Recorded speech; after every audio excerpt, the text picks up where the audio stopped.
जी। अच्छा सर, एक सवाल मेरा ये था कि आप कहते हैं कि घर जो है वो हॉस्पिटल का जो कोई भी आईसीयू होता है उससे बेहतर आपका आईसीयू जो है वो घर में बन सकता है। कुछ चीजें हटानी होंगी, कुछ चीजें ऐड करनी होंगी। कैसे बन सकता है? और क्योंकि ये एक ऐसा सवाल है जो आज हर व्यक्ति चाहता है कि कुछ ऐसी चीजें उसको टेक्निक पता हो, कुछ ऐसी चीजें पता हो जिससे वो तुरंत फर्स्ट एड अपने घर में बहुत बेहतर तरीके से कर सके। ये बहुत इंपॉर्टेंट है, इससे कॉन्फिडेंस भी आएगा, डर के माहौल से बाहर निकल जाएंगे आप लोग, और ऐसा सिचुएशन आ जाए तो कुछ ना कुछ आप कंट्रीब्यूट कर पाएंगे। इसमें शुरू करते हैं हार्ट अटैक से। एंजाइना, हार्ट अटैक जो कि बहुत कॉमन होता जा रहा, आपने पूछा भी सवाल। जी। एक बात याद रखिए, जब भी किसी को हार्ट अटैक आता है तो पहले 20-30 मिनट में जो होना हो चुका होता है, उसके बाद या तो वो जिंदा रहेगा या मर चुका होगा। अब जरा सोचिए, जब किसी को हार्ट अटैक आएगा, जरूरी है कि हॉस्पिटल के अंदर हार्ट अटैक आए? वो तो रास्ते में आएगा, घर पे आएगा, स्कूल में आएगा, कहीं भी आ सकता है, सड़क पे आएगा, बाजार में आएगा। उस वक्त अगर वो if you happen to be near them, तो आप ही उसके डॉक्टर हैं। अगर आप इस सोच में पड़ गए कि इसको हॉस्पिटल ले जाओ, तो वो तो पहले जो 20-25 मिनट 30 मिनट है वो आपने वेस्ट कर दिए, और उसके बाद जो होना है हो चुका है, फिर कोई कंट्रीब्यूशन किसी का नहीं है। हॉस्पिटल ले जाएंगे, वो कुछ ना कुछ करेंगे, ईसीजी करेंगे, एंजियोग्राम करेंगे, एंजियोप्लास्ट करेंगे, लेकिन वो खतरा या तो टल गया है या वो मर चुका है। अब उनके पास एक मुर्गा आ गया कि इसको हम एंजियोग्राम कर दें, एंजियोप्लास्टी कर दें और इससे पैसे ईंट लें। याद रखिए, हार्ट अटैक का एंजियोग्राम से, एंजियोप्लास्ट से कोई लेना देना नहीं है, वो सुपरफिशियली होता है। इस बारे में कभी और चर्चा करेंगे, लेकिन अभी आपका सवाल यह है करना क्या चाहिए, अपने घर को कैसे आईसीयू बनाएं। स्टेप 1 हम अपने हॉस्पिटल में ये करते हैं, अपने पेशेंट को सिखाते हैं, और हॉस्पिटल में डॉक्टर्स भी यही करते हैं। हमारे 20 हॉस्पिटल्स हैं हिम्स के नाम पे, तो यही होता है। तो देखिए, स्टेप 1, किसी को भी हार्ट अटैक आए, मान लो वो आप खुद भी हैं, तो आपको स्टेप 1 अपने पोस्चर को चेंज करना है। ये एक हार्ट है, एक हार्ट आपके काफ मसल्स हैं, दोनों हार्ट को पास ले आना है। कैसे? मान लो मुझे हार्ट अटैक आ गया, तो मैं क्या करूंगा? पहला step what I will do, ये जो पोस्चर है, दोनों हार्ट पास आ गए, काफ मसल्स और ये हार्ट का distance is very very close, तो दिस इज द पोस्चर। लेकिन ये आपको चेयर पे बैठ के नहीं करना है, जमीन पे बैठ के करना है, पीछे का सपोर्ट लेके। चेयर पे बैठ के इसलिए नहीं करना है क्योंकि अगर वो पेशेंट जो है उसको अगर अनकॉन्शियस हो गया तो चेयर से गिरेगा और चोट लगेगी, और नीचे बैठ के करेगा तो अगर अनकॉन्शियस हो गया दर्द के मारे तो वो नीचे ही है तो गिरेगा तो चोट वोट नहीं लगेगी। पहला स्टेप, जैसे ही आप इस पोस्चर में आएंगे आपका एंजाइना होपफुली थोड़ा कम होने लगेगा। पहला स्टेप। सेकेंड स्टेप, अदरक, इतना बड़ा अदरक का पीस लेके, हमारे हॉस्पिटल में अदरक कहीं कहीं रखा रहता है, फटक से अदरक लिया, पेशेंट के मुंह में ठूस दिया, और पेशेंट अगर कॉन्शियसनेस में है तो अदरक को चबाएगा, वो चबाना है। जब अदरक चबाएंगे, इस पोस्चर में रहेंगे, तो आंखों से आंसू आने लगेंगे, 15 मिनट लगेगा।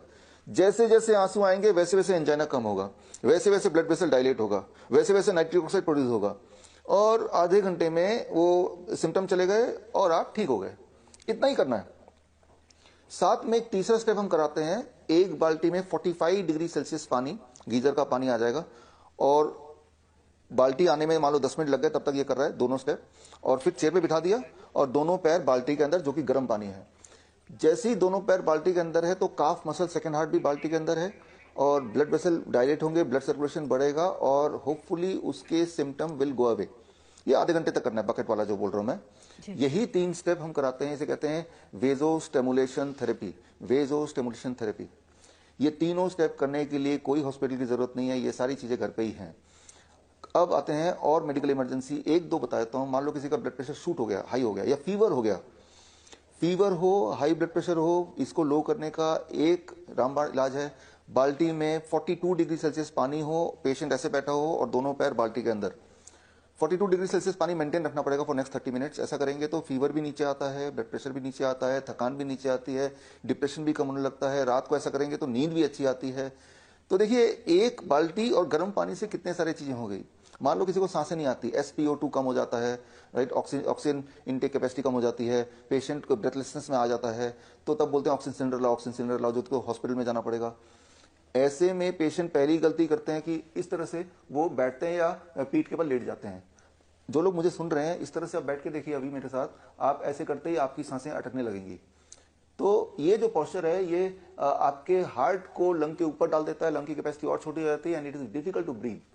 आप गौर से देखेंगे तो पाएंगे कि जब भी पेशेंट बोलता है कि I am feeling breathless, that, तब देखेंगे वो या तो पीठ के बल लेटा होगा या इस तरह का कोई पोस्चर होगा, और ऐसे हाँफ रहा होगा।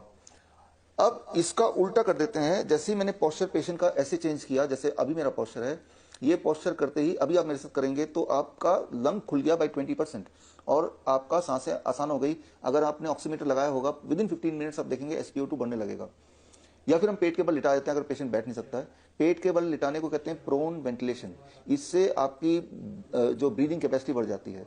तो जहां तो वो वेंटिलेटर की बात कर रहे हैं, जहां तो वो ऑक्सीजन सिलेंडर की बात कर रहे हैं, वहां just by changing the posture you can give the better benefit, not the same amount of relief, better relief. क्योंकि ऑक्सीजन सिलेंडर से आपके लंग में निमोनिया होने लगता है, वेंटिलेटर से तो इंसान कभी वापस ही नहीं आता, आता भी तो 1-2 महीने जीता है, तो वो तो आउट ऑफ क्वेश्चन है ही। तो मैंने आपको बताया, चाहे वो लंग हो चाहे वो हार्ट हो, किस तरह से आप उसको इमरजेंसी में यूज कर सकते हैं। अब एक आखिरी 1 मिनट लेता हूँ, किडनी की बात कर लेते हैं।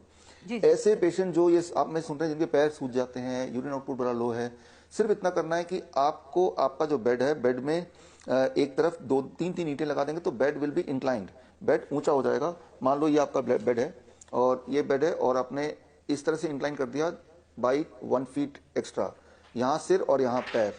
इस पोस्चर में जब वो लेटेंगे और ऐसा अगर 2 घंटे तक लेटते हैं तो उनकी सूजन कम होने लगती है, उनका यूरिन आउटपुट बढ़ने लगता है और उनके जो क्लासिक सिम्टम है क्रॉनिक किडनी डिजीज के, वो ठीक होने लगते हैं। तो जिसके लिए अदरवाइज वो सोच रहे थे हॉस्पिटल जाएंगे, दवाई खाएंगे। तो मैंने आपको बताया, चाहे वो किडनी की बात करें, चाहे वो लंग की बात करें, चाहे वो हार्ट की बात करें, हम घर की चीजों से ही हम इमरजेंसी को इजीली हैंडल कर सकते हैं। और हम तो करते ही हैं, क्योंकि जब ड्रग फ्री हैंडलिंग होगी तो याद रखिए वो सेफ होगा। और वो कोई लोग बोलते हैं ये तो बड़ा स्लो प्रोसेस है, ये बड़ा फास्ट है, it is much faster, right, और सेफ भी है। तो इसी तरह से देयर आर 65 मेडिकल कंडीशंस जो इंसान जिससे इमरजेंसी आ सकती है। हर मेडिकल कंडीशन के लिए हमने ऐसे प्रोटोकॉल बनाए हैं। अगले महीने हमारी किताब भी आएगी, protocol of emergency medicine, POEM, protocol of emergency medicine, poem बोल देंगे इसको। तो इसी नाम से मेरी किताब भी आएगी और वो जनता पढ़ के अपने घर पे ही अपना इलाज कर पाएगी, आई एम श्योर। जी बिल्कुल। अच्छा सर, आप डाइट की बात जब करते हैं, DIP की, ये क्या है और डाइट में सबसे ज्यादा इंपॉर्टेंट क्या है? एक बात तो जैसे आप कह रहे थे कि 6 बजे के बाद अगर आप खाना नहीं खाते तो वो बहुत ज्यादा हेल्पफुल है, लेकिन सर अगर ये 6 तो थोड़ा सा जल्दी हो जाता है, ऐसे 10 से 6 की जॉब भी लोग बहुत सारे करते हैं, वो मैक्स टू मैक्स कितना हो सकता है? देखिए, चल दूसरा पार्ट पहले लेता हूँ। 6 बजे आइडियली हम उनको बोलते हैं जो ऑलरेडी बीमार हैं, जो कि इस लायक ही नहीं कि जो हॉस्पिटल जो काम पे जा सकें, कैंसर का आखिरी स्टेज पे है, क्रॉनिक किडनी डिजीज, डायलिसिस पे है, ऐसे लोग तो लाचार घर पे ही पड़े रहते हैं। तो उनके लिए तो 6 बजे, क्योंकि उनका प्रायोरिटी है कि पहले वो ठीक हो जाए, उनको कहीं जाना नहीं, कहीं जा ही नहीं पा रहे हैं, तो वो तो सनसेट के साथ साथ खा लें। अब आता है जो लोग जॉब पे जा रहे हैं, यानी कि वो लोग उतने अनहेल्दी नहीं है, वो उनका थोड़ा बहुत कुछ दिक्कत है, कोई दवाई वगैरह पे है, दर्द वगैरह होता रहता होगा, लेकिन as such they are mobile. ऐसे लोगों को बोलते हैं यार 6 छोड़ो, तुम 7 बजे तक कर लो। लेकिन अगर वो 10 बजे करेंगे और श्योरली फिर सोचेंगे हम हेल्दी रहेंगे, वो नहीं होने वाला। 7 बजे तक आप खा लो। ये देखा गया, कई लोगों की नाइट शिफ्ट होती है। हमारे हॉस्पिटल में बहुत डॉक्टर हैं जो नाइट शिफ्ट में काम करते हैं, जो गार्ड होते हैं वो रात को ही काम करते हैं, नाइट गार्ड। तो पूरी दुनिया में देखा गया कि जो लोग नाइट शिफ्ट में काम करते हैं, जैसे एरोस्टेस हैं, ऐसे लोगों की जो मोर्टलिटी रेट ज्यादा होती है, ऐसे लोगों में कैंसर, हार्ट डिजीज अनफॉर्चुनेटली ज्यादा होती है। जैसे सोल्जर्स हैं, मजबूरी है, रात को काम करना पड़ता है उनको, नाइट ड्यूटी, वो 24 घंटे काम करना पड़ता है, तो रात को भी कुछ लोगों को काम करना पड़ता है। तो अनफॉर्चुनेटली इससे हमारे बॉडी की सर्केडियन रिदम ब्रेक हो जाती है। जो खाना सनसेट के बाद खाएंगे और सनराइज से पहले खाएंगे, वो खाना आपकी बॉडी में ब्लॉकेज बनाता है, ट्यूमर बनाता है, स्टोन बनाता है, वही वाला ब्लड शुगर को हाई कर देगा। तो जिनकी तो मजबूरी है वो तो एक अलग कैटेगरी के लोग हैं, लेकिन जो लोग घर पे पड़े हुए हैं बीमार, जो कुछ और नहीं कर पा रहे, एटलीस्ट वो तो मैं ये बोल रहा हूँ, गिवन अ चांस, आप 6 PM you finish your dinner, और जो नहीं कर पा रहे हैं surely by 8 PM you finish your dinner. After that don't need to take anything. आप काम चाहे 10 बजे तक करो, लेकिन खाना 8 बजे खा लो। ये एक बदलाव से आपका बॉडी का जो सर्केडियन क्लॉक है वो ठीक होने लगेगा। सर्केडियन क्लॉक के ठीक होने से बहुत सारी बीमारियां, चाहे ट्यूमरस ग्रोथ है, कैंसर है, हार्ट डिजीज है, वो they all fall in place. ये जो 2017 का नोबेल प्राइज विनिंग साइंस यही कहता है, ये सर्केडियन रिदम पे ही नोबेल प्राइज मिला है। और जिससे ये पाया गया कि जितनी सारी बीमारियों के नाम आप जानते हैं, उनका कोर क्या है, बॉडी के सर्केडियन क्लॉक, बॉडी क्लॉक बोल सकते हैं, का बिगड़ना। और वो कैसे हम बिगाड़ते हैं, जैसे सुबह नॉर्मली अभी तो ये शूटिंग चल रही है, अदरवाइज मैं अपनी खिड़की पूरी खोल रखता हूँ। सुबह हमारे कमरे में लाइट पूरा होना चाहिए और शाम के ढलने के बाद डार्कनेस, उतना ही candle light, right. Circadian clock हमारा ठीक रहेगा तो ही जाके हम हमारे बॉडी की we can be disease free. और अगर आप हमारे हॉस्पिटल में जाइए, 6 बजे के बाद डिनर नहीं मिलता है, लाइटें डिम कर देते हैं हम, और हमें पता है कि इतना करने से ही पेशेंट को रिलीफ मिलना शुरू हो जाता है। और ये सारी चीज तो घर पे की जा सकती है, किसी हॉस्पिटल में जाने की जरूरत नहीं है। अब आते हैं आपका DIP diet, only in 1 minute I can complete it. DIP diet आज से 15 साल पहले मैंने इसका इजाद किया था। Government of India, government of Nepal, Malaysia की लिंकन यूनिवर्सिटी ने इस पर बहुत सारे क्लिनिकल ट्रायल किए और उसमें पाया डायबिटीज हो, हाइपरटेंशन हो, मोटापा हो, क्रॉनिक किडनी डिजीज हो, इनमें बड़ा बेनिफिशियल है, बोन डिजीज में बेनिफिशियल है। DIP डाइट में सिर्फ इतना करना है, 12 बजे तक आपको फलों पे रहना है, फलाहार, 3 से 4 तरह के फल ले लीजिए। अगर आप ब्लड शुगर के पेशेंट हैं तो मीठे फल जरूर खाइए, आम है, केला है, चीकू है, अंगूर है, मीठे खाइए, खट्टे खाइए, जो मिल जाए वो खाइए, पेट भर के खाइए। कितना पेट भर के? मेरा वेट 70 kg है, इंटू 0 और लगा दीजिए, 700 ग्राम। जो भी आपका वेट है 1 0 और लगा दीजिए, उतना ग्राम तो खाना ही खाना है। एक बार में 2 बार में खाइए, जितना खाएंगे उतना भूख बढ़ेगी। 12 बजे तक कुछ और नहीं खाना, ना ब्रेड खाना है, ना पराठे खाना है, कुछ नहीं, पेट भरना है फलों से। स्टेप 2, लंच और डिनर के लिए जब भी बैठेंगे 2 प्लेट ले लीजिए, प्लेट 1 एंड प्लेट 2। प्लेट 2 में जो आप खाते आए वही खाइए, रोटी सब्जी दाल चावल डोसा इडली, तो हमने रिस्ट्रिक्ट कुछ नहीं किया, लेकिन उसको खाने से पहले प्लेट 1 में सलाद लीजिए 3-4 तरह के, टमाटर खीरा मूली गाजर ककड़ी वगैरह। बॉडी वेट इंटू 5, मेरा body weight 70 kg into 5 that become 350 ग्राम। इतना आपने प्लेट 1 खा लिया और अब आप प्लेट 2 खाएंगे। आप हैरान होंगे कि पहले 2-4 दिन तो प्लेट 1 खाने से पेट भर जाएगा, प्लेट 2 की नौबत नहीं आएगी, उसके बाद आपकी भूख इतनी बढ़ जाएगी कि प्लेट 2 भी आप एम्पल अमाउंट ऑफ खा पाएंगे। एक आखिरी बात है, 2 तरह की चीजों को छोड़ दीजिए, anything which comes out of animal, जैसे मैंने बताया, anything which comes out of factory, biscuit bread नमकीन, इनको छोड़ दीजिए। धूप में थोड़ा बहुत बैठिए 10-15 मिनट रोज, पैसिव और एक्टिव एक्सपोजर ऑफ सनलाइट। जितनी बातें मैंने अभी बताई, अगर ये करेंगे, within the first 3 days your blood sugar has to drop, you are forced to taper on the medicine. Within the first 7 days आपका ब्लड प्रेशर नीचे होने लगेगा, जिनका ब्लड प्रेशर ऊपर रहता है। 1 महीने के अंदर body weight reduces by 5 to 10%। 3 महीने के अंदर BMI नॉर्मल में आ जाता है जो लोग मोटे हैं। बोन डिजीज के पेशेंट्स को, जॉइंट पेन के पेशेंट्स को 15 दिन से 21 दिन में फायदा होने लगता है। तो this is about the DIP, right. GFR बढ़ने लगता है क्रॉनिक किडनी डिजीज में, जो क्लिनिकल ट्रायल से पता चला है। तो ये सिंपल डाइट है। मैं तो ये बोलता हूँ, जो लोग ये इंटरव्यू देख रहे हैं, जब देखने में इतना समय लगा ही लिया है आपने, तो ये टेस्ट करना बनता है। 1 हफ्ते के लिए टेस्ट कीजिए, अगर आपको फायदा मिल रहा है कैरी ऑन।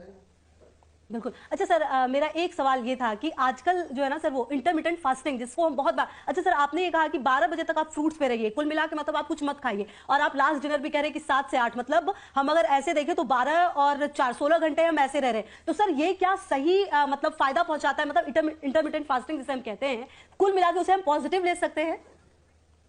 हाँ देखिए, yes you are right, intermittent fasting कुछ लोग उसको बोल सकते हैं।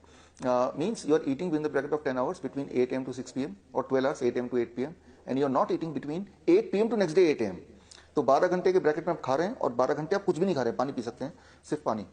तो जब आप कुछ नहीं खा रहे हैं तो बॉडी में is not shut down, body में तो एक्टिविटी चल रही है, केमिकल रिएक्शन चल रहे हैं, आपकी एनर्जी भी एक्सपेंड हो रही है। तो बॉडी को लगातार एनर्जी चाहिए, लगातार न्यूट्रिशन चाहिए। तो उस 12 घंटे में बॉडी क्या कर रही है, आपके बॉडी के अंदर ही ट्यूमर के नाम पे, स्टोन के नाम पे, और ब्लॉकेजेस अलग अलग जगह पे हैं। तो body breaks up the stone, body breaks up the tumour and extract the nutrition from it. कोई ट्यूमर को आप तोड़ के निकालेंगे तो या उसके अंदर आप देखेंगे पोटेशियम होगा, सोडियम होगा, प्रोटीन होगा, कार्बोहाइड्रेट होगा, वो सारे न्यूट्रिएंट होंगे जो आपकी बॉडी को चाहिए, वही सारा स्टोरेज है। तो body breaks up those stored things जो अदरवाइज आपके। दर्शकों के लिए एक खास मेरा मैसेज, आप इस दोनों चैनल के माध्यम से मेरे वीडियोस आप देख रहे होंगे, नए नए जो टेक्निक्स हैं वो आप सीख रहे होंगे। एक चीज़ करना भूल जाते होंगे कि वो ये है सब्सक्राइब करना। सब्सक्राइब कीजिए ताकि जो मेरे नए टेक्निक्स हैं, नए वीडियोस हैं, वो राइट टाइम पे आप तक पहुँचे, सबसे पहले पहुँचे।